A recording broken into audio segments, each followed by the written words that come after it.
Pengenalan sistem koordinat dalam slide yang ketiga.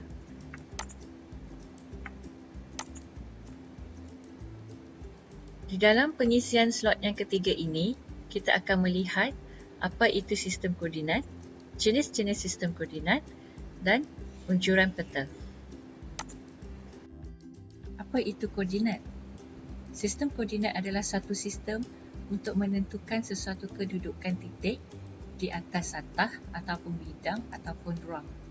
Mengapa koordinat ini penting untuk kita? Maklumat koordinat adalah penting untuk kita supaya maklumat yang kita perolehi dapat dijadikan sebagai panduan dalam kerja-kerja pengukuran ataupun dalam memulakan sesuatu aktiviti. Jenis-jenis koordinat. Terdapat 3 jenis koordinat, iaitu koordinat geodetik, koordinat planar dan celestial. Koordinat geodetik terbahagi kepada 2, iaitu koordinat geografi, iaitu yang berasaskan kepada latitude, longitude dan height. Koordinat Cartesian X, Y, Z. Koordinat planar, iaitu koordinat dalam bentuk Cassini dan RSO. Dan koordinat celestial lebih kepada koordinat astronomi. Sistem koordinat geografi merupakan sistem yang menggunakan garis lintang, latitude dan garis bujur, longitude. Sistem koordinat geografi ini bertujuan bagi penentuan lokasi asas, umpamanya dalam bidang navigasi dan pengukuran.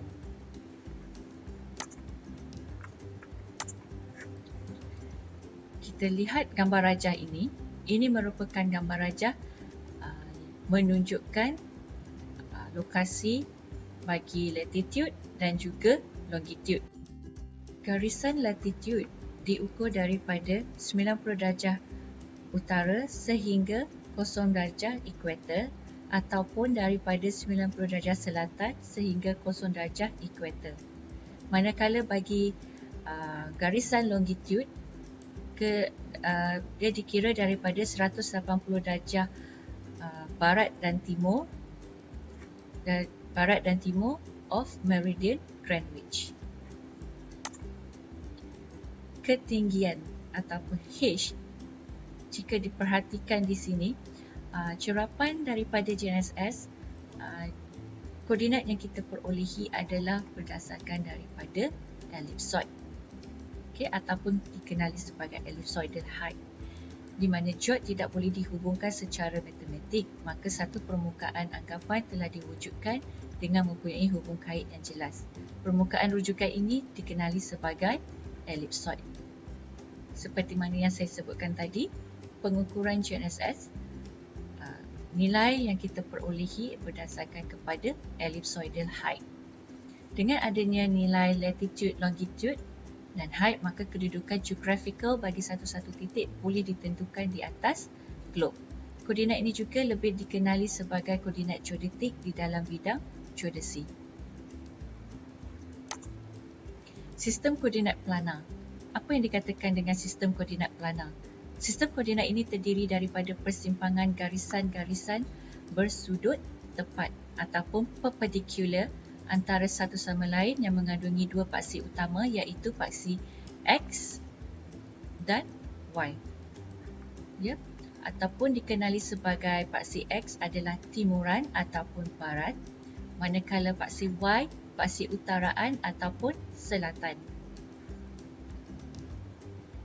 Sebagai contoh pada gambar rajah ini, jika dilihat kedudukan titik A, ia mempunyai koordinat X 20 dan Y 15 berdasarkan dikira daripada titik origin. Sistem koordinat planar digunakan di dalam peta yang berskala besar. Contoh sistem koordinat planar ini adalah di dalam sistem koordinat RSO bagi peta topografi dan Cassini-Zollner bagi peta kadaster lot tanah. Apa itu unjuran peta dan mengapa unjuran peta diperlukan? Baiklah, saya tunjukkan sedikit contoh yang berada di hadapan saya ini adalah globe. Secara umumnya kita mengetahui bahawa globe di dalam bentuk ataupun bumi kita bentuk dalam sfera. Jadi agak mustahil untuk kita petakan bumi kita yang mempunyai sistem koordinat 3 dimensi ke permukaan rata. Oleh itu, kita memerlukan satu unjuran peta di mana apabila kita membuat sesuatu unjuran peta, ia memberikan gambaran permukaan bumi berbentuk sfera ke permukaan rata, di mana peta adalah di dalam bentuk 2 dimensi.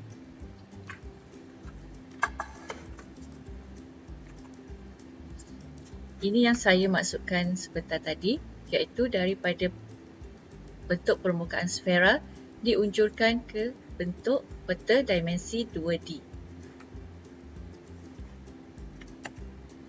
Ciri-ciri atau karakteristik pemilihan unjuran peta, ia perlulah berdasarkan kepada keluasan ataupun equivalent, bentuk conformal atau automorphic, skala equidistance dan juga arah yang memberi maksud mempunyai ciri-ciri yang sama luas, sama bentuk dan sama jarak. Proses unjuran peta. Di sini terbahagi kepada 3 jenis unjuran. Saya tidak menerangkan dengan lebih detail tentang unjuran peta ini kerana kita mempunyai satu kursus yang khusus di dalam sistem koordinat di Malaysia, di mana tuan-tuan boleh melayari laman web ISPEC bagi mendaftar khusus sistem koordinat tersebut. Di sini saya terangkan secara general mengenai proses unjuran peta. Secara asasnya berdasarkan kepada pemilihan datum, kemudian sfera atau ellipsoid, permukaan bergeometri yang mewakili bentuk atau saiz bumi, terus kepada penurunan skala dan penentuan sama ada unjuran silinder, cone dan azimuth. Universal Transverse Mercator ataupun dikenali sebagai UTM adalah merupakan satu unjuran peta yang menggunakan unjuran silinder. Jika diperhatikan pada gambar rajah ini, UTM dibahagikan dalam beberapa zon. Kalau lihat di sini, Peninsula Malaysia berada pada zon 47 sehingga zon 47 dan 48, manakala bagi kawasan Sabah dan Sarawak daripada zon 49 dan 50. Di dalam UTM cell ini, paksi X adalah easting, manakala paksi Y adalah northing. Ini adalah paksi X pada garis yang melintang, manakala paksi Y adalah garis yang memanjang. Cassini-Zollner digunakan untuk peta kadastre ataupun lot tanah.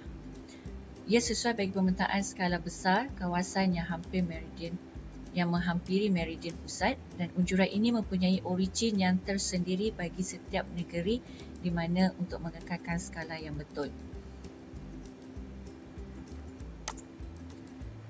Ini adalah origin bagi setiap negeri bagi koordinat, sistem koordinat Cassini-Zollner. Seperti di negeri Johor, originnya adalah di Gunung Belumut, Negeri Sembilan, Ganhill, Selangor, Bukit Asar, Terengganu, Gunung Gajah, Pulau Pinang dan Seberang Perai mempunyai origin di Fort Cornwallis, Kedah dan Perlis, Gunung Perak, Kelantan, Bukit Panau, Perak, Gunung Hijau di Bukit Larut. Rectified Skew Automorphic adalah unjuran bentuk benar serum ditepati, merupakan satu sistem koordinat nasional yang digunakan di Malaysia, Singapura dan Brunei, dan ia dibina khusus untuk negara yang tertentu, maka kegunaannya adalah terhad bagi kawasan yang berkenaan sahaja. Sistem unjuran RSO tidak sama dengan unjuran yang dibina di negara lain kerana origin dan garis selari adalah berbeza. Bagi sistem koordinat Cassini-Zollner dan Rectified Skew Automorphic, kita menggunakan koordinat northing dan easting, utaraan dan timuran. Sekian daripada saya dalam slot yang ketiga ini, iaitu sistem koordinat. Sebarang pertanyaan bolehlah anda menghubungi saya seperti yang tertera di hadapan skrin anda. Sekian, terima kasih.